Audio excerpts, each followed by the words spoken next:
คนส่งมาลายปีผู้เที่ยวคนจอดตาสีเป็นคนดีสักเพียงต้องใจติดอกติดใจต้องพบลงใจฮักนี้โอ้สาวตาสีคนนี้น้องอยู่ที่ไหนโซเฟอร์สายเดือพักเหลือให้อยากใจขอบอกน้องอยากก็อายจะได้แต่น้องโซเฟอร์สาวตาสีคนที่นำอยากแต่น้องคนนั้นที่ขาประจำต้องใจมาเพียงหน่อยหวานได้เพียงแล้วก็ติดใจสิ่งที่ไอ้ลืมบ่ได้ก็คือต้องใจของนาชีวิตเดินทางแต่ใจยังยึดมั่นหักแท้บอกเลยมันแต่หลายแง่เหมือนดังเส้นทางโซเฟอร์สายเหนือพัดเหลือทิ้งดาวอย่าลืมโซเฟอร์สายทางลงหาทางเสมอตาดี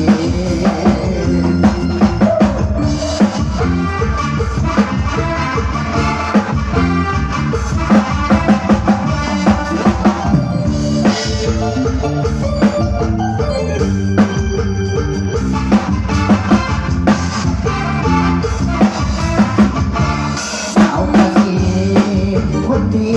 ทำอย่างแต่ร้องคนรักหรือขาประจำต้องใจมาเทียบหน่อยหวานได้เห็นแล้วก็ติดใจสิ่งที่ให้ลืมบ่ได้ก็แค่ต้องใจของนางชีวิตเดินทางแต่ใจยังยึดมั่นหักแท้บอกเลยทั้งแปรลายแง่เหมือนดังเส้นทางโซเฟอร์สายเรือพัดเหลือหักทิ้งเลือดลางอย่าลืมโซเฟอร์สายทางลงหาทางสาวเมืองดังเย่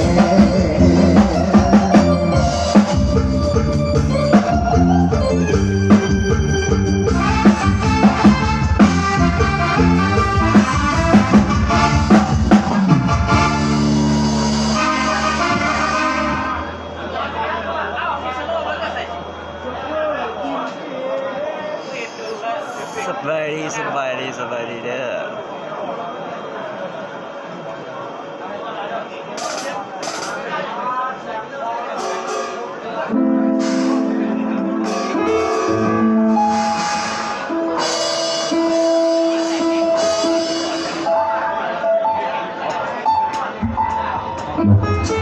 เอาจะถูกจบลงไป4-5 นาทีจบทุกนาทีกันเขาเด้อ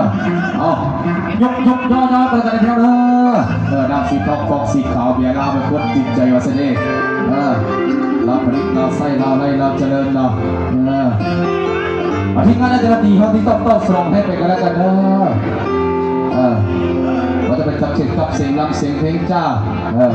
ว่าจะเป็นจับเป็นเพลงรุ่นไปเอาไว้เพลงรุ่นเก่าเขา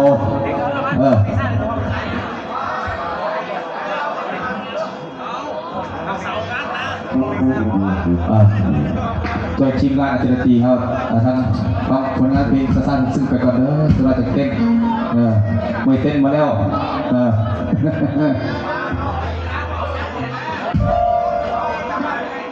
ขอเพลงอะไรเลยครับ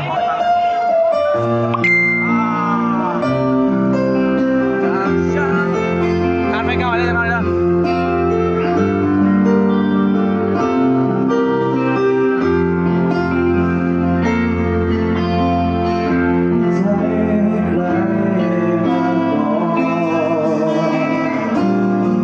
ม่เคยอ่อนไม่ควรรัก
เดียวต้อง ผม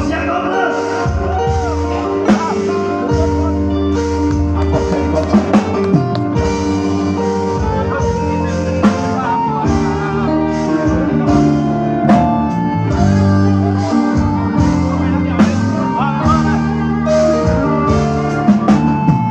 เธอคงไม่สิ้นถึงความปวดร้า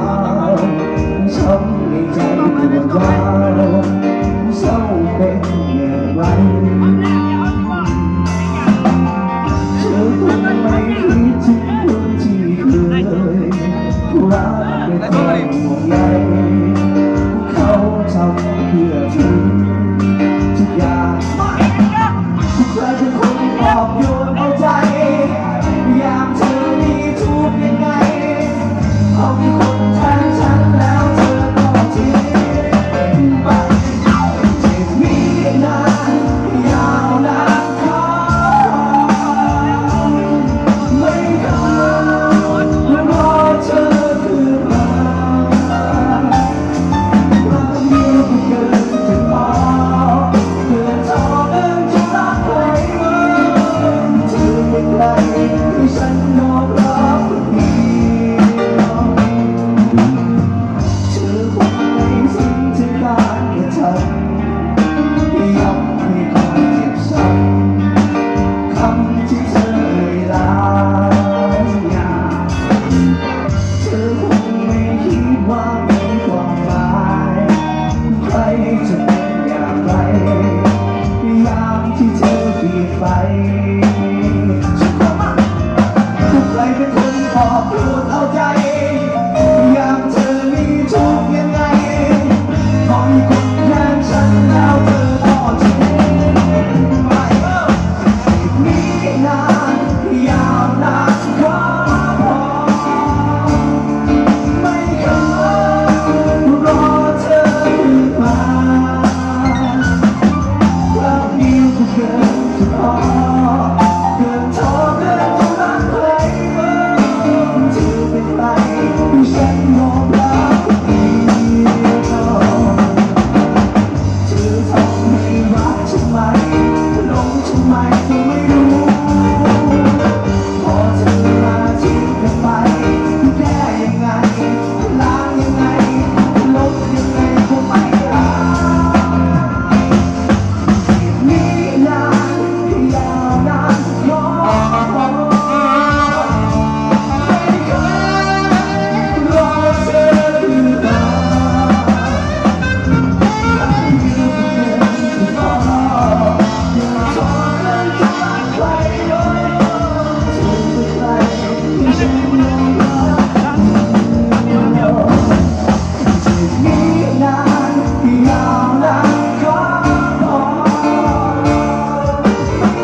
อยู่ชาติเป็นหัวเลย จับคนละจับคนละ กอดเชียวๆมาดิคือพ่อเป็นขอบใจด้วยขอบใจด้วย